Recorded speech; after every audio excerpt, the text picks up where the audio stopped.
Good evening, everybody. I'm just going to check the audio real quick. Good evening, everybody. I'm just going to check the audio real quick. And we're good. Welcome to the Average Intelligence Podcast. I am your co-host, and as you saw in the title, it's another solo special. I apologize in advance for the informal nature of this one. This was not planned. As our regular viewers know, Eric had an emergency appendix surgery, and he's having some issues with that. So in lieu of foregoing this week, because I know you all love our content and the sweet, sweet sound of my velvety voice, I decided to jump in and do a solo special. And actually, I've kind of been wanting to talk about this anyway, so it kind of works out. So I get to get on my soapbox for approximately an hour, and we'll have some fun. We're going to talk about inflation. And not the sexy kind, the money kind. But before that, hydration for all of you listening on the audio platforms. Before that, we have a couple of quick announcements. I won't spend too much time on this because I want to dig into the inflation. But first of which, I want to remind everybody about our crypto giveaway. Not going to go into all of it again, but if you want the opportunity to win $20 worth of BAT token, there's a video on the YouTube page, and you can watch last week's episode, the crypto episode, watch or listen, and share it with your friends after you get them to subscribe, and it counts towards your winning of the potential crypto. For the details, and like I said, there's a standalone video on the channel that gives all the details, all the rules, and how to go about it. And then our other announcement is, apart from the guest host of Dr. Fauci, which will be coming sooner rather than later, we've got a very exciting, and I'm not going to give away any details, but if he's watching, you know who you are. We're going to have a really awesome guest on the podcast. Actually, it'll be our second Zoom guest. I forgot the Podcast Mania 2 with me and Ben, which you can watch more of our wrestling content on the Down the Middle podcast, which is on the Arte Media channel, and all the same audio platforms which you enjoy the Average Intelligence podcast on. Alrighty, but that's coming soon. Like I said, don't have the details finalized, set in stone yet, but they will be coming soon. I want to remind everyone that the super chat is open for the live broadcast. So if you have questions, comments, concerns, or if you just want to heckle me, feel free to use that. All right, let's get right into it. And I'm in a unique position to talk about this because those of you that know me personally know my day job, essentially. And it's been an interesting year. And not trying to toot my own horn, I've been right about most of it, and some of it hasn't yet come to pass. But we'll get into it. So there's a lot of talk, particularly if you're watching the news, that inflation is rising and there's going to be a bad economic turn, and everyone, not everyone, but pretty much everyone in the media is kind of freaking out. You know, what are we going to do? What are we going to do? And the first thing I would like to point out is that nobody was talking about inflation when COVID was at its height. And the only reason I bring up COVID is because this whole inflation cycle was caused mostly by the reaction to COVID, but it was either because of, directly, or in response to COVID, which is why I'm not terribly concerned with this inflation. I'm not even going to call it an inflation cycle. I'm going to call it an inflation spike. And we'll get into why that is here in just a second. But the first thing I want to tell everybody is that, well, first, a disclaimer. I am not a financial expert. I've just seen a lot of crazy shit happen, and I've lived through it.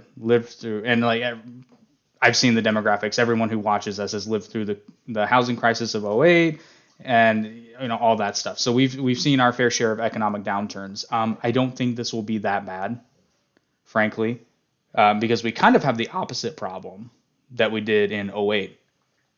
Where in '08, there was obviously a lot of people lost their houses. There was an influx of inventory, but nobody could afford to buy it. And right now, we have so little inventory that the people who can afford to buy it can't seem to find a house.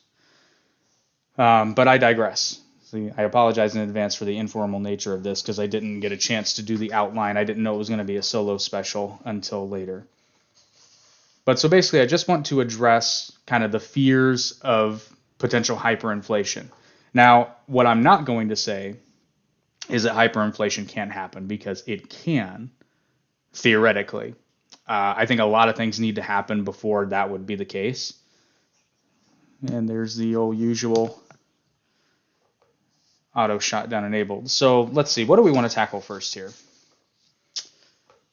So let's first of all define some terms, because I think it's important that when we're talking about this, we have to define what we're talking about when we say things like inflation and hyperinflation. So inflation is just over time, basically the buying power of your currency goes down over time, which is pretty normal. Seems to be, as far as a long-term track record, it's pretty normal. And in fact, the average, Dave Ramsey said this the other day, the average, inflation rate for the past 72 years annually has been about 4.2%, give or take, which not terrible. That's not bad. Hyperinflation, most economists agree that hyperinflation happens when the value of your currency drops a minimum of 50%. And see, this is the problem without doing an outline, because now I cannot remember for the life of me. I'm going to have to look this up because I don't want to give you wrong information. But it's basically if the value of a currency devalues by 50% or more within a given period of time. And I can't remember if it's a calendar year or 30 days. But here we go. Currency prices. Blah, blah, blah, blah, blah, blah.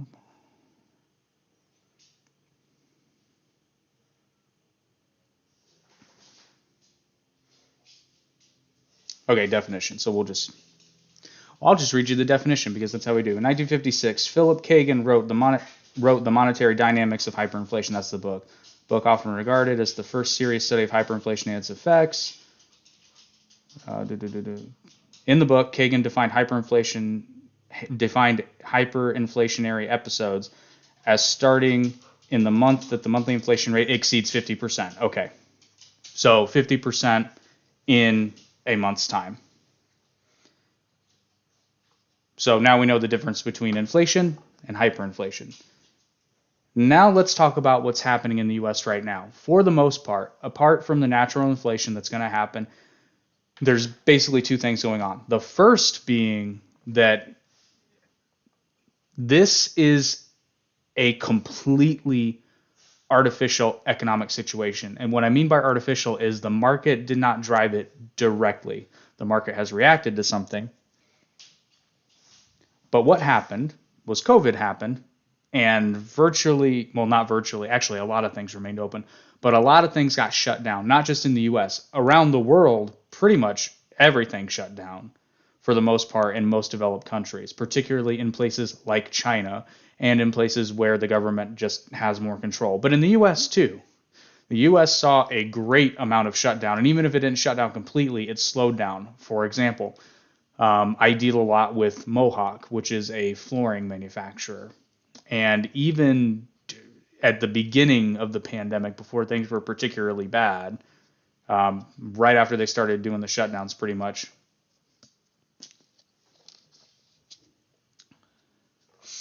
we were having delays in getting product.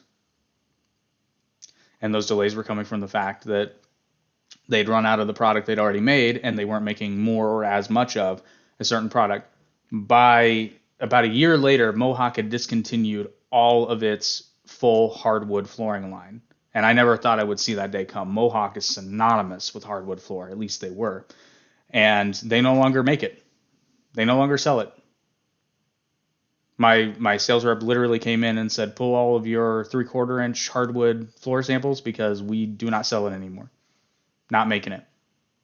And they're not making it because they cannot mill it, because they, for whatever reason, whether it be a shutdown or the fact that what was happening a lot in factories too is even though they had shifts, they had fewer amount of people on shifts for social distancing. And then if one of those people had a positive COVID test, that entire shift was taken out of the factory for 2 weeks to quarantine and do all the procedural things. This varied a little bit by state, but I know Mohawk was affected. I spoke to people fairly high up in the company who knew this was going on. So this was not, and this was a fairly common thing, obviously, because they discontinued literally all of their hardwood floor. And for those of you not familiar with it, I cannot stress enough to you how crazy that is, that Mohawk Floors no longer makes hardwood floors. They make engineered hardwood. That's a different product. That's plywood underneath one layer of wood. I'm talking about the solid wood, 3/4 inch thick flooring, typically what people mean when they say hardwood floors. That is wild. So what I'm driving home here is that this economic episode that we're in is almost entirely artificial. It was created by the government shutting down the country. Now, in my pretty typical for me, but atypical for the podcast, I'm going to sling some shit both ways. Give credit where credit's due. When Trump never actually shut anything down. He basically left it up for the states, and they had guidelines, which I commend him for. Now, most states did shut down, at least in the beginning.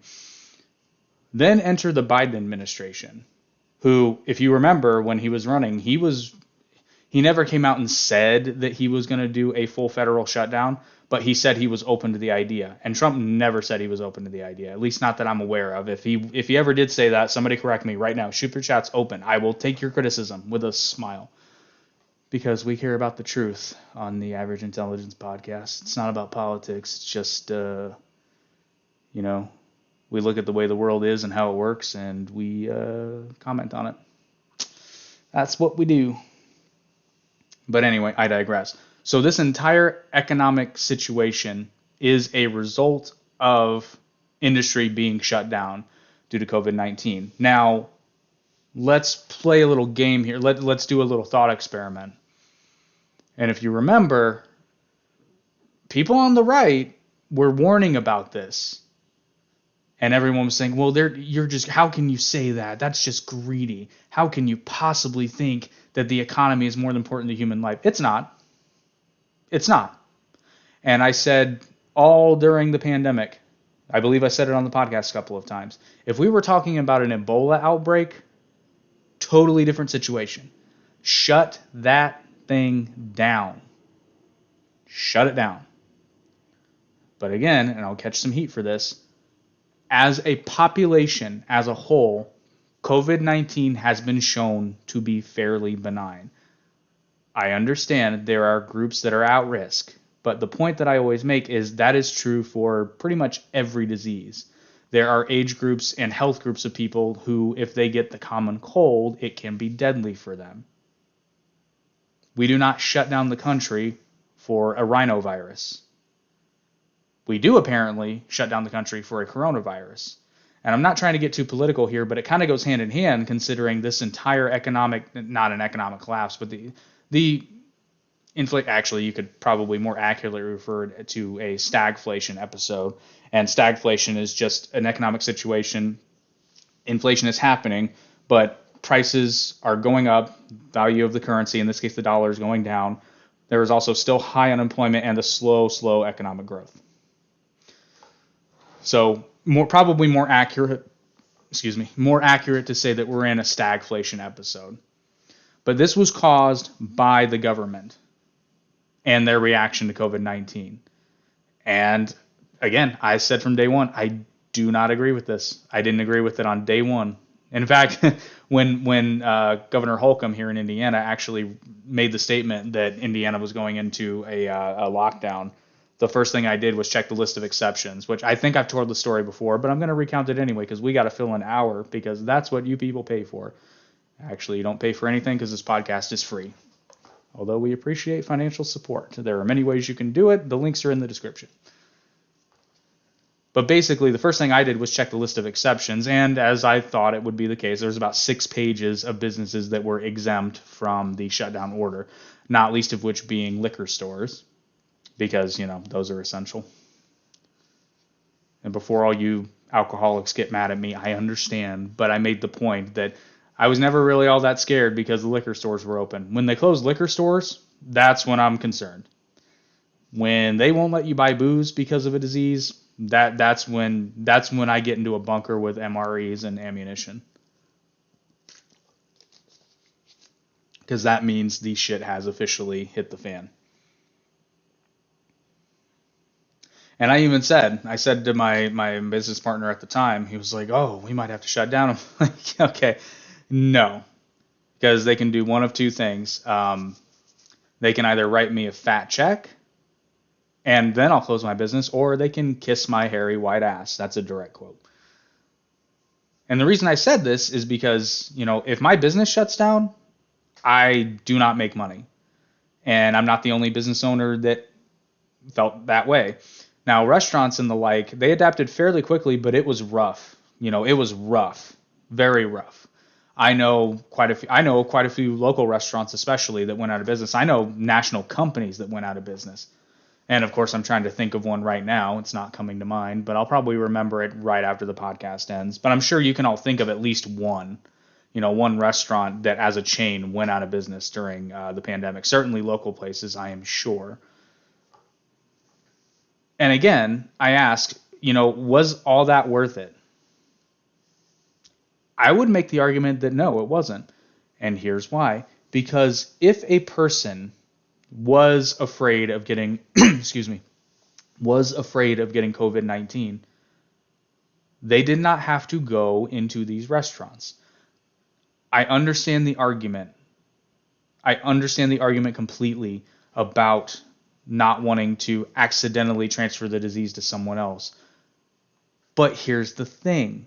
Grocery stores were open. And I still maintain that was the most dangerous place to be. Because everybody was there. I remember that I had to go to the grocery store just an insane amount of times during the pandemic. Because I couldn't do anything else, and I had to cook at home more, which was a good thing for me, but I had to go to the store. I went to the store multiple times a week, and I used to go to the store once a week. Literally once a week I would go to the grocery store, and I was going multiple times a week because I would need to get more food, or I would have forgotten something, or I wanted to eat a certain thing that I hadn't bought. And they had all these rules and regulations posted. Nobody was doing them. Well, I shouldn't say nobody. Most people were not doing them, or my personal favorite, they were doing it half-assed. Like they'd be wearing a mask, but their nose would be out, or, I saw nobody adhering to the walk this way down the line thing in grocery stores, which that never made sense to me anyway.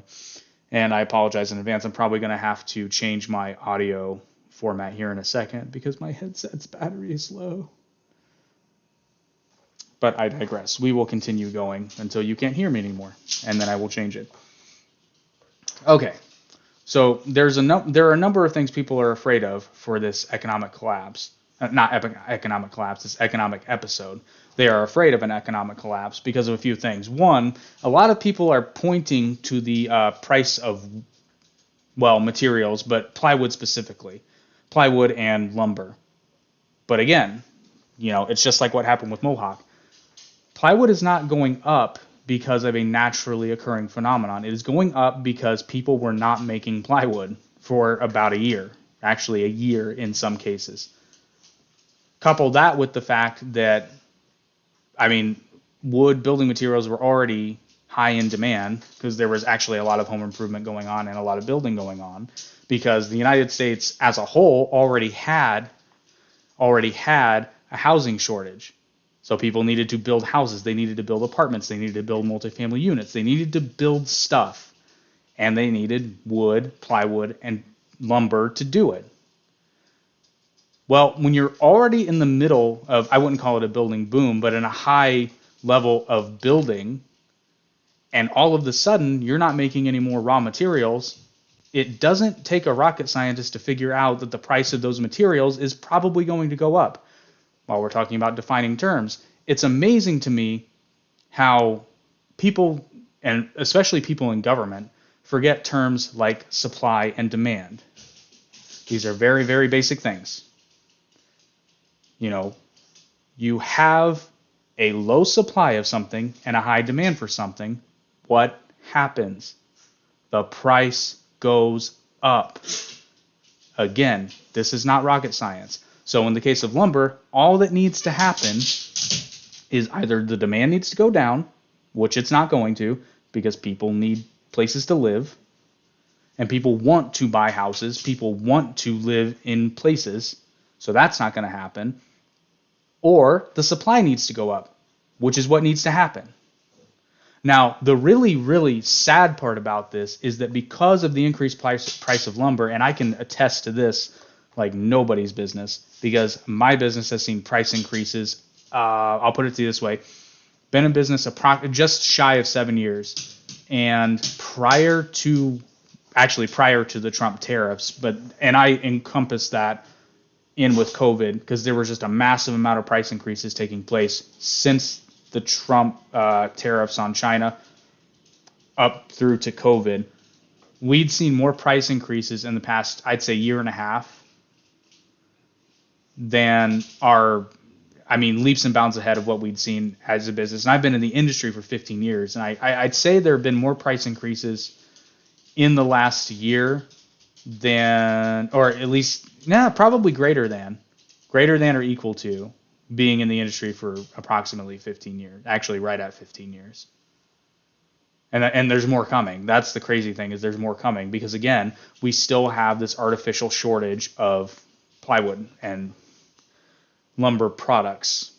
It's also increasing wait times. Like, the other thing is crazy. Like, our normal wait time to fulfill an order was on average 2 to 3 weeks, unless something custom needed to be done.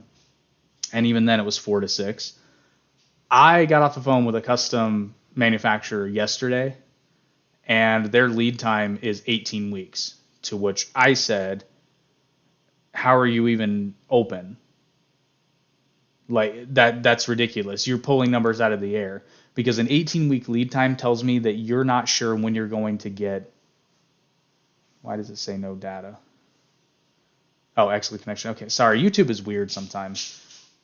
Okay, where was I? 18-month lead time. Okay, if it's going to take you 18 months to fulfill an order, how are you still in business?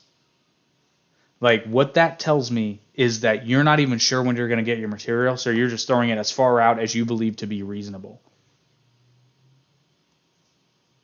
And that's honestly how I took it. And I just had another phone call today. Regular lead time for one company was 4 to 6 weeks for not quite custom, but they made it to order. 4 to 6 weeks normal lead time, which again, that's not outrageous in this industry. Then they raised it to 8 weeks. And I literally just this evening, I had a conversation with my representative from that company, and I was informed that there was an additional 2-week lead time put on top of it, to which I said, okay, but is it really 10 weeks, or is this just the company saying we don't know? And he kind of paused for a minute and he said, we don't know. Great. And he point blank said this is all because they cannot get regular amounts of plywood compared to what they were getting before. So that long drawn out story is basically to illustrate what's really going to suck about this is the fact that, because this will even out once production meets demand, this will even out, except the immediate price of the material will go down, or maybe it will, maybe it won't. It might just stay where it is and people will line their pockets, which is probably what's going to happen. But certainly the cost of finished goods, I don't anticipate these things going down. The cost of lumber, like raw lumber, might go down, but as far as like things that are made with this lumber, like cabinetry and flooring, for example, I don't foresee those going down. If they do, I would be legitimately surprised. I've only seen one company do a price reduction once in my entire career. And I think, honestly, they felt guilty, because I'm pretty sure they just mispriced their line beforehand. And they thought they were going to get called on it, so they did a price reduction.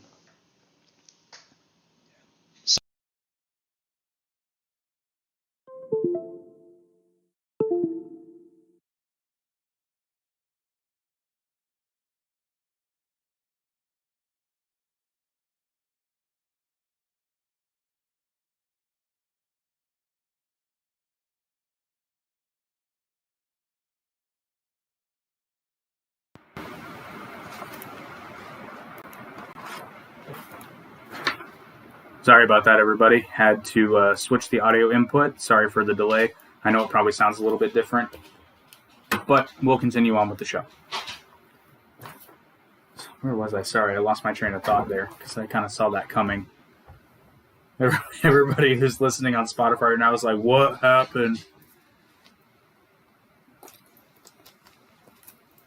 We're a new podcast. Give us a break. So price reductions. I don't foresee, and that's the part that's really going to suck, because even though the supply chain is going to get back into a normal flow of things, and inflation will go back down to normal levels, the price of these goods is probably not going to go back down, which theoretically is okay, because again, when inflation goes back down to normal level, it's not that your dollar is going to be worth more. It's just going to have the buying power that it should have had without the economic recession, not even recession, the economic downturn or the stagflationary cycle. This actually might end up being a really short podcast because we're about just shy of 30 minutes in and I am running out of stuff to talk about.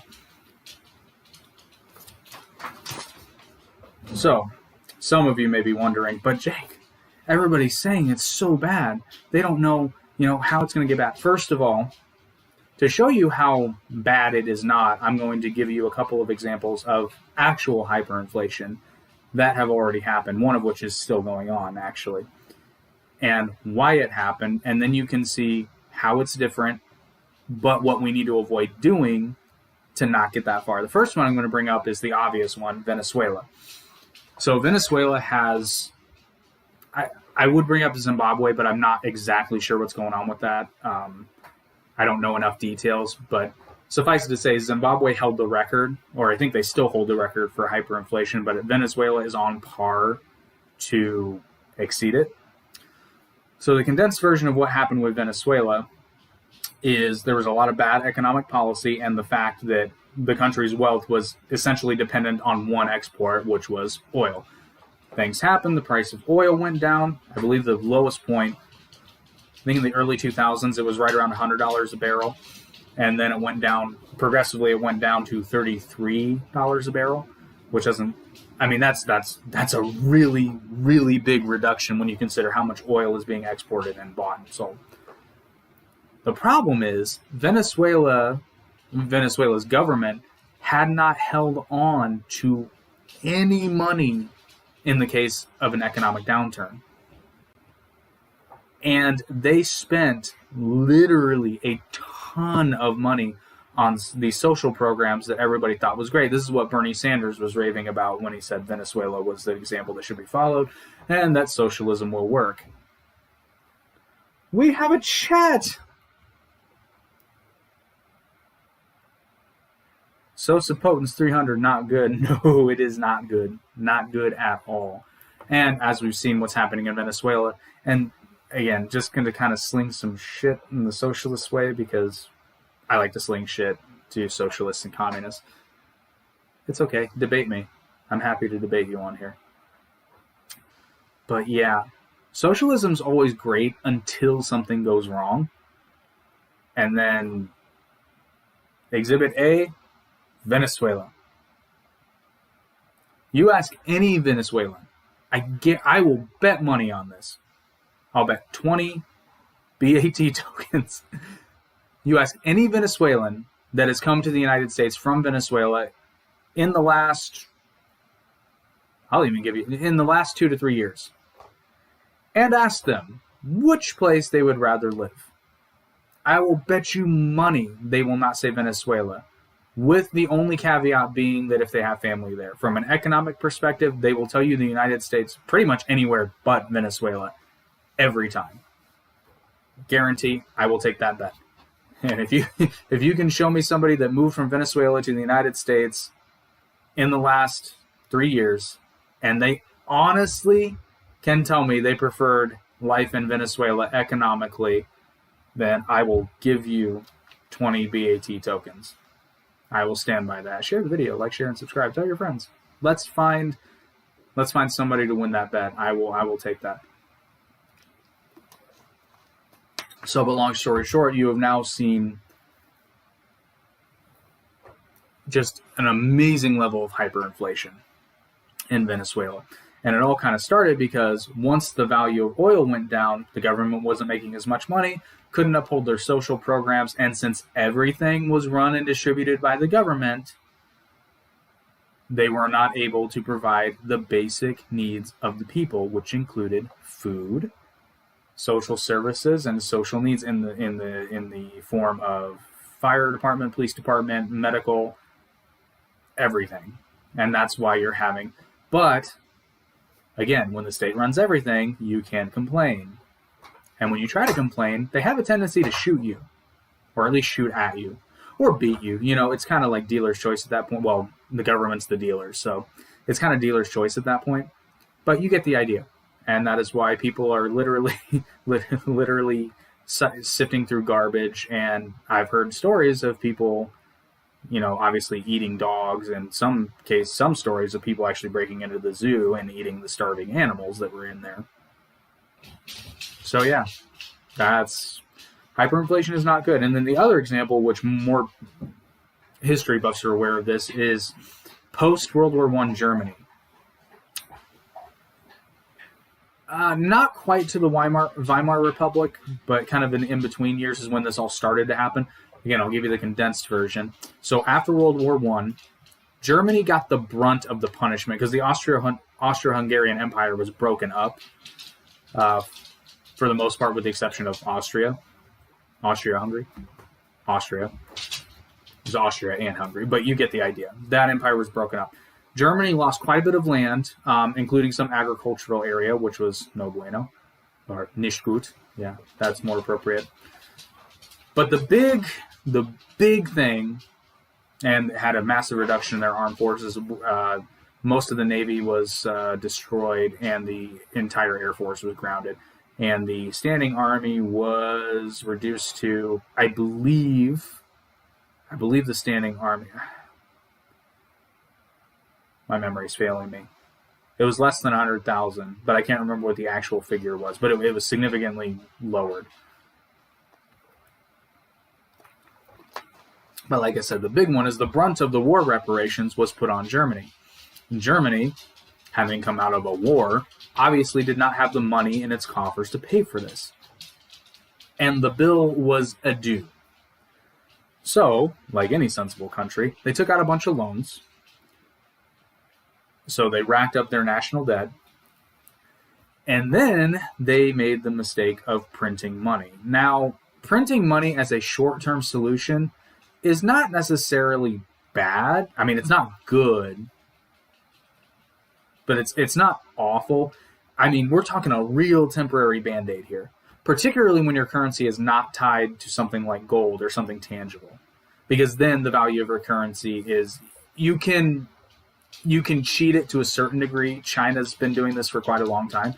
When you're locked into something like a gold standard, you're kind of locked into whatever the demand for gold is, which long-term is a very good thing because your currency is tied to something tangible. So as long as that tangible thing is sought after and wanted, which why would you tie your currency to something that wasn't in demand? I don't know.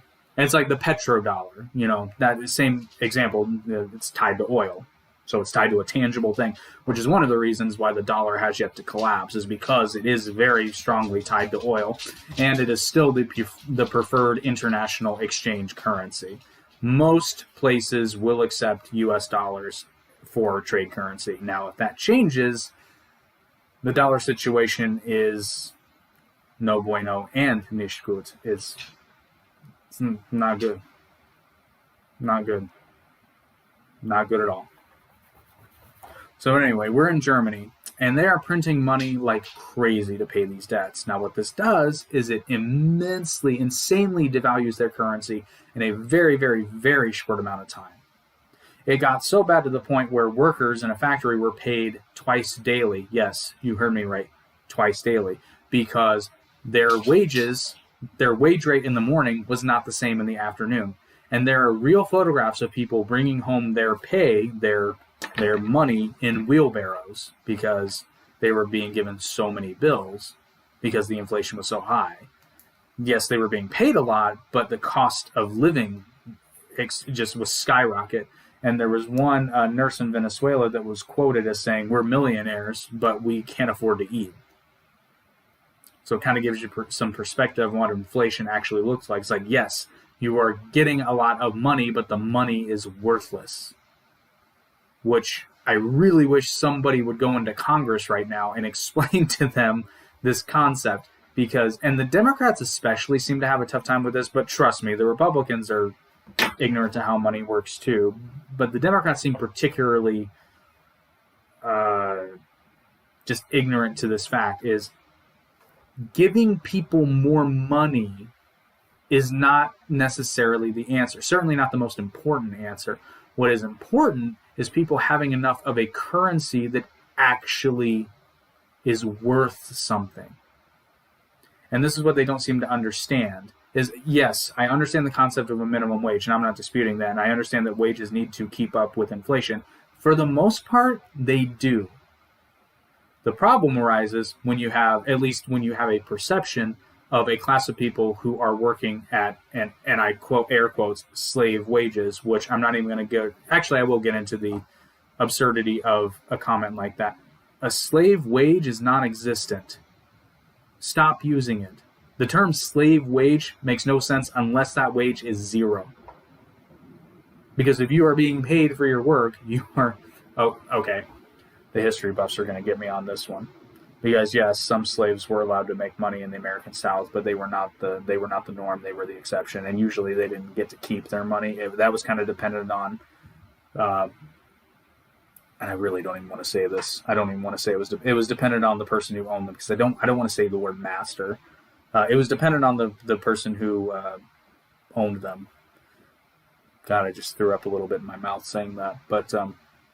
I think we can all agree that a slave wage should be equated to zero. Now, living wage, they can't even define what that means, because theoretically a living wage is a wage that is above the poverty line. But the poverty line is arbitrary. That's decided by a bunch of people who carry briefcases into work that don't actually contain anything. But I digress. We're getting off on a tangent. So long story short, Germany experiences super hyperinflation. Now, they're eventually able to correct this by a number of monetary reforms and basically restructuring the terms of the repayment of their war debts, basically saying, like, listen, like, we can't handle this all at once. You've got to let us make payments on it. And we have to restructure our currency, and we have to use some of this money to rebuild our economy so that we can eventually pay it. Everybody agreed, and Germany recovered. Quite miraculously, actually. Not even if you think about it. I mean, there was cannot remember his name. The new German finance minister was actually on given a Nobel Peace Prize, I believe. He was either Nobel Peace Prize or Man of the Year, some accolade that he really, really deserved. Mostly by creating a new currency that was tied to something tangible. I believe it was actually tied to the U.S. dollar, if memory serves. It was the currency that would become the Reichsmark. The Reichsmark. I forget what it was called at the time, but it would eventually become the Reichsmark. But at the time, it was tied to the U.S. dollar. I believe it was 4 Reichsmarks to 1 U.S. dollar, if my memory is correct. And they basically destroyed all the old notes and recycled them. And there was a cap on the number of bills that could be printed. So basically, they immediately stopped printing money, created a new currency that was now, it had a higher value because there was less of it, and then a bunch of other economic reforms so that what this currency was tied to put a control on the supply and the demand. But a natural control, a market-based control. So Germany gets out of the depression, and then we all know what happens next. But anyway, that is the story of German hyperinflation post-World War I. And there's so many videos on YouTube, and the History Channel used to have things about this. Now it's just Pawn Stars, which I like Pawn Stars, but it's nonsense now. I cannot stand the History Channel anymore. I don't think I've actually watched live History Channel in like 3 years. That's sad.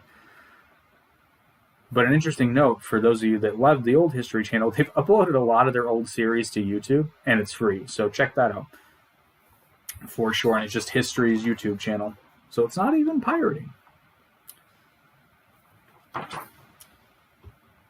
So what we're talking about is not hyperinflation yet. However, like I said at the beginning, it is possible that this could happen, but there's a few things that have to happen. Unfortunately, they're on track. So if we want to stop hyperinflation, we need to pretty much immediately stop the printing of money through, and again, we're going to get into a fairly complicated thing. When Gary Johnson ran for president in 2016, he quoted a stat very, very often. As of 2016, for every dollar spent in the United States, basically 42 cents of it was either borrowed or printed. And I'm sure that number is way up after all the COVID stimulus bills. So you actually do have a perfect recipe for disaster here, at least if it weren't in the United States, because we've literally added, I know it's been more than, I think we've added $5 trillion to the already, I believe it was $21 trillion. So we should be, if my math is correct, if my memory and math are correct, we should be approaching $30 trillion in national debt. And I'm actually going to look this up real quick so I'm not talking out of my ass. U.S. national debt. This will come right up. Yeah, and by the way, you have U.S. debt clock in real time. Holy shit! Yeah, we're approaching $30 trillion. That is insane. Rounding down, we're at 28 trillion 400 billion, 181, almost 182 million. That's creepy. Oh, I don't think you can see it because the brightness is too high. Let me see if I can turn it down. Yeah, you can't see that, but see all those numbers going? That is crazy. Oh, Gate.io will delist BU. Nice. But you get my drift. That number has skyrocketed because, again, of the COVID relief bills. And basically, all that money was borrowed. I'd wager to say almost, if not all of it, almost all of it was borrowed or printed. Now, the one thing that's kind of been the U.S.'s saving grace here is mainly two things. And again, this is just my perspective, but this is, from how I see it, is the fact that our dollar is tied heavily to oil and international trade. It is a trade currency around the world. In fact, it's so much of a trade currency, and I believe this is changing because I don't remember who told me this, and I haven't substantiated it, but I believe it. So El Salvador uses the U.S. dollar as its currency. However, I was told they are switching over to a cryptocurrency, so that could be interesting. El Salvador's economy isn't enough to really put a dent in the U.S. economy, but it's one more thing that just hits the value of the dollar because it's less sought after. And then the other thing is the diversification of the U.S. basically export market. So the U.S., our exports are not limited to one product like Venezuela. I mean, Venezuela probably exported more things, but its main export was oil. And that was the main money-making endeavor for the government. And plus, it was all run by the government. So the U.S. exports so many things. To this day, we're still the largest exporter of natural gas, which is huge. And that's one of the reasons why you saw a lot of economic booming happening in and around the Trump administration, was because almost overnight we became the largest exporter in the world of natural gas. So that led to a lot of really, really good benefits for the American people and your wallet.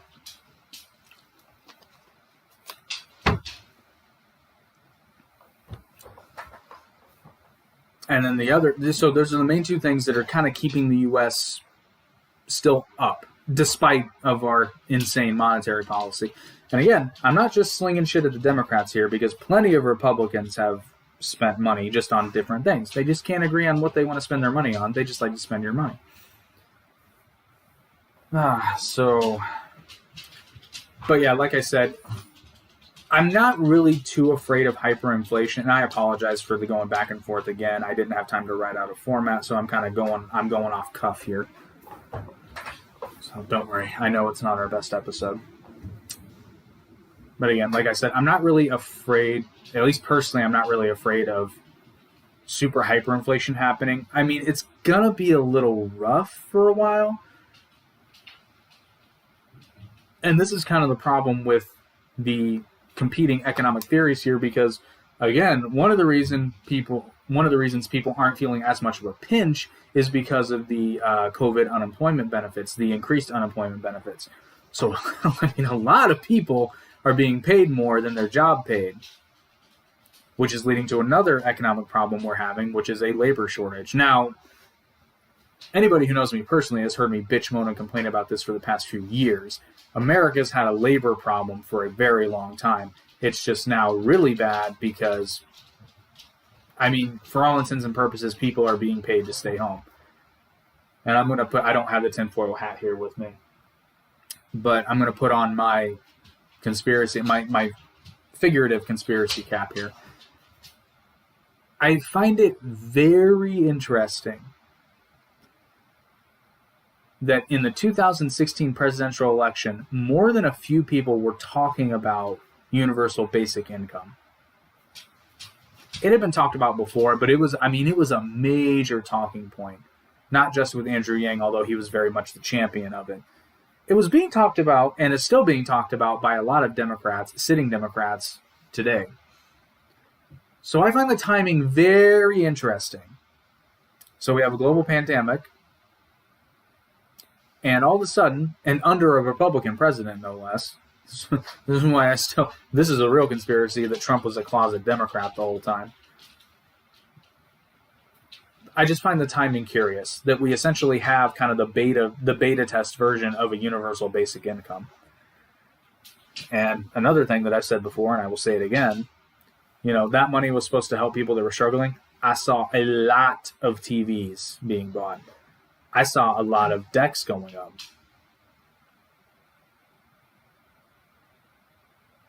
Saw a lot of food getting bought, sure, but I saw a lot of recreational things happening, and I would say they probably outweighed.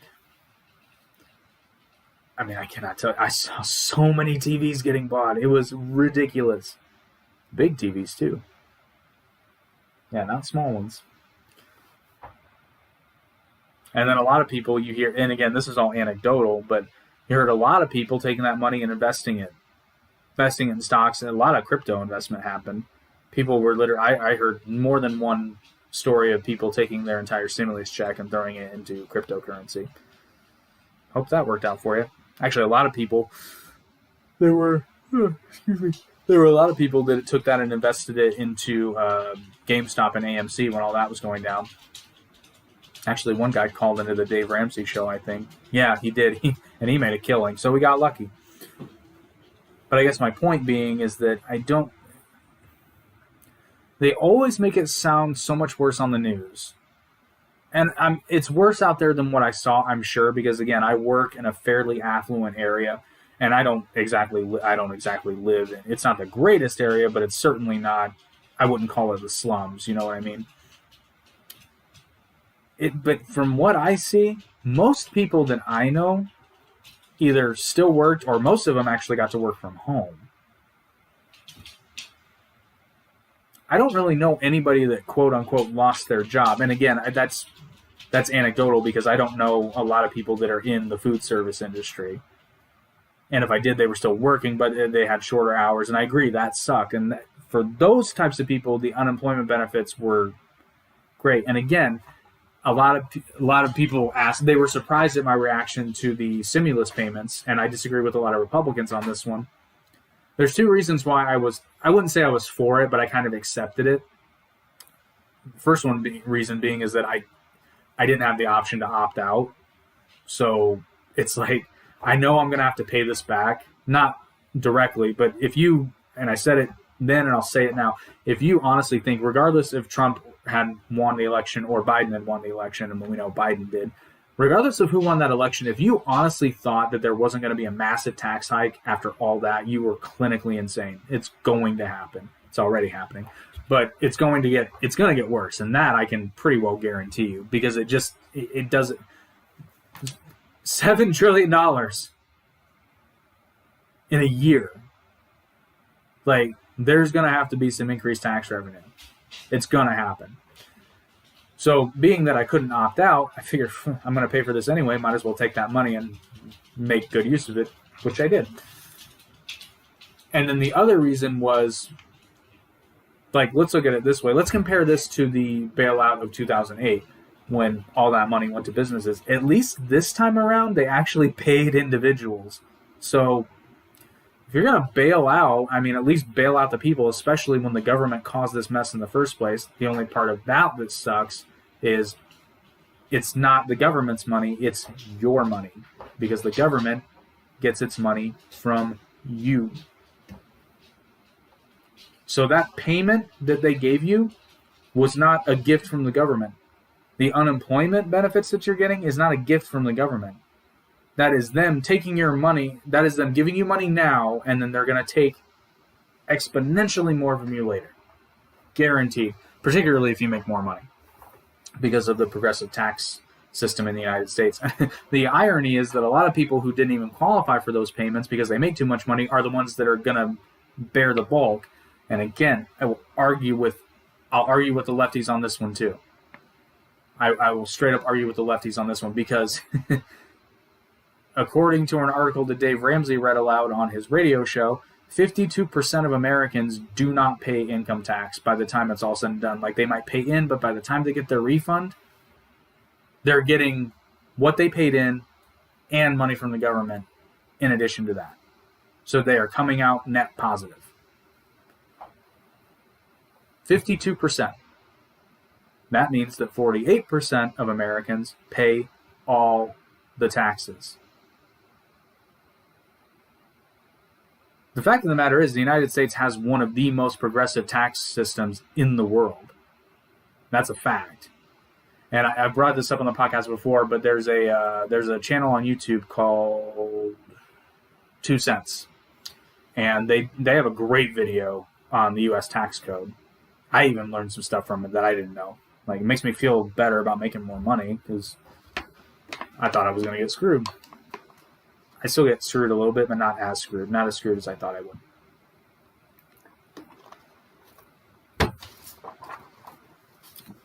But so those are basically the main reason I'm not afraid of hyperinflation is because, again, as I've been drilling in this entire episode, this is artificial. And to kind of point this out, I have some stats for you. Let's just compare, shall we? Now, we're all aware of I wouldn't even call it a depression, but the recession of the late 1970s before Reagan came into office. And whether it was because of Reaganomics or a natural recovery, long story short, the economy got better. As to why, people argue about that. Probably a combination of both, like it always is. You know, we kind of get into, there's an argument with various historians and schools of economic thought as to whether the New Deal under FDR or World War II brought America out of the Depression. Some argue that the New Deal actually prolonged the Depression. I'm more in the camp of, I think the New Deal provided some immediate relief, but I do think it prolonged it. But by prolonging it, it probably made it less severe in the long run. So again, that's an example of probably both sides being a little bit right and a little bit wrong. It was somewhere in the middle. What I honestly think happened, I think in the case of the Great Depression, it's my personal belief and opinion that the economic recovery would have been faster without the New Deal, but it would have been more painful. So take that what you will. I believe that's basically what happened in the 70s. It was a longer recovery, but it was less painful. But just to give you kind of a stat, the average mortgage interest rate in 1981 was 17%. The average mortgage rate today for a 30-year fixed rate, 2.8%. The Federal Reserve is literally giving out loans to banks for cash to have on hand at 0% interest. And Biden, at one point or another, actually is calling for negative interest rates. I'll say that again. Negative interest rates, which means the Federal Reserve would pay banks to take money. I'm going to let that sink in. The Federal Reserve would pay banks to take money. And here is why that is stupid. Actually, really stupid if you think about it, because which of the two parties hates millionaires the most? Right, the Democrats. We all know that. So what do you think is going to happen when you pay millionaires to take money because they believe that all these bankers and all these millionaires are just hoarding the money and they're not investing in anything. So that's true for some of them. So your bright idea to help spur the economy is to give millionaires money for taking money. Okay. And what's more is they're going to pay for this money by printing more money through the Treasury to give to the Federal Reserve to exchange for securities from these banks. Yeah, let's hope that doesn't happen, because that would be that would be just an awful idea. Oh, and then for some perspective on the inflation of that, the other set I have is that same mortgage rate 3 years prior, in 1978, was 10%. So in 3 years, the mortgage rate went up 7%. And our mortgage rates have been steadily going down. Like, I remember I bought a property last year, at the end of last year, and my interest rate was 3.125%, which is crazy. Because the house I bought before, granted it was a more expensive house, but still, I think that rate was 4.6. I believe. I'm going off of memory. But I digress. Interest rates are going down. Now, the Fed keeps bouncing around the idea of maybe raising those interest rates more, but they're afraid to. And again, this happened after the 2008 downturn as well. Quantitative easing is the term that they used. Also, fun fact, depending on the wood species and the type of plywood, for a 4x8 sheet, on average, from a place like Lowe's, you're looking at between $60 to $90 a sheet, that's high. That is quite high. So we're wrapping it up now. You've listened to my rambling long enough. We'll keep this a little bit shorter because I'm just afraid I'm going to ramble. But, and again, disclaimer, this is just my opinion. What do I think you should do right now with the economic situation we're in? Well, the first thing I would tell you is kind of hold off on buying a house right now, because you will be paying too much for that house. It's almost guaranteed if you get it at all. I would highly recommend sitting on your current living situation for as long as you can until, again, this supply problem corrects itself and we get some more housing inventory, because that's the main issue with the house prices, is the lack of inventory. I'm going to tell you guys right now, the house that I sold to get the down payment for the one I'm living in now, I cannot believe how much I got for that house. Like, it was a shit show. It was 80% renovated, no AC unit. It had died. There was a window unit that I actually ended up leaving it there because I didn't want to mess with it. But the original purchase agreement said it wasn't going to be included in the house. It was dilapidated on the outside for the most part. The fence was basically falling over. And I got a stupid amount of money for that house. I mean, it was stupid. I asked my realtor, am I crazy? He's like, well, in this market, you're not. So, yeah, I cannot believe it. And I would wager to say, I'm not going to tell you how much I paid for it, but I'd wager to say that the value of the house I'm currently in, just by virtue of it sitting here, has probably gone up. I mean, I'd wager to say it's gone up by at least $10,000. If not more, just because it's here. But anyway, I digress. My advice to you would be, sit tight where you're living right now. Do everything you can to keep your job. If you don't have a job right now, get one. It's never been easier. Literally. I've seen more help wanted signs around now than I have in my entire life. Other piece of advice I would give for you is to... if you have any debt, do everything you can to get out of it, because if there is an economic downturn, your debt is going to be the number one thing crippling you. Guaranteed. And in order to do that, I highly recommend Dave Ramsey's book, The Total Money Makeover. It will change your life. I highly recommend this. I follow the plan. Actually, for a long time, I didn't follow the plan exactly. And I was like, why can't I get ahead? And then I started following the plan verbatim, and holy crap, it worked. Who would have thought, right? You know, kind of like you eat right and exercise, you lose weight. Who'd have thought? It's crazy how this stuff works. The other thing I would recommend you do is get free money whenever you can. And how can you get free money? by participating in our contest. Listen, $20 in BAT is not going to make you rich, but if you trade it for something else and it hits big, it could make you rich. And all you have to do is get people to subscribe to our channel. You have till the end of July for us to get to 100 subscribers. For us to get to 100 subscribers, and the person that brings us the most new subscribers gets $20 BAT transferred directly to them. Which BAT is tradable on Uphold, so you can put it in your Uphold wallet and use it to trade to whatever cryptocurrency you want. Because even if it's not on Uphold, you can do what I did with Shiba Inu, transfer it to another wallet where you can trade for whatever currency you want. It's actually quite simple. So I will leave you with this. Don't believe the fear-mongering. Because, of course, they profit from keeping people scared. Recognize the situation for what it is. This is a government-created economic downturn. An inflation spike. And it will pass. Because there have been many, many worse times before. This one will be a drop in the bucket in terms of economic history. We'll always remember the COVID pandemic, but I doubt history will remember a significant economic downturn. It will be a footnote at best. That's my prediction. So hang in there, stay sane, pay off debts if you can, as fast as you can. Honestly, that should be a priority. I know there's tons of YouTube channels that say you should be saving money and throw it into Bitcoin.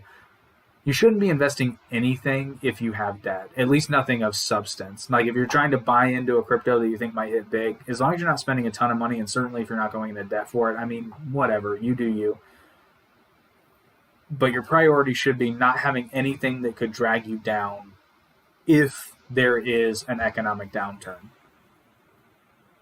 And that's the best advice I can give you, which I advise that in a bad economic situation or a good economic situation, because as Mr. Ramsey says, your number one wealth building tool is your income. And if all of your income is going to creditors, you do not have any economic power. And for further example of this, you remember the story of the grasshopper and the ant. If you don't, you can Google it. That's all I got for tonight. Hope you all enjoyed it. We will have an announcement for that special episode and the Dr. Fauci guest starring episode once we determine who his co-host is. If you guys have any ideas who you would like to see co-host with Dr. Fauci, leave them in the comments below or reach out to us via the Anchor.fm messaging feature. This has been the Average Intelligence Podcast. I hope you all enjoyed it. And remember, just stay calm. Everything will be fine. And if it's not, we'll handle that, because that's what we do. Goodbye.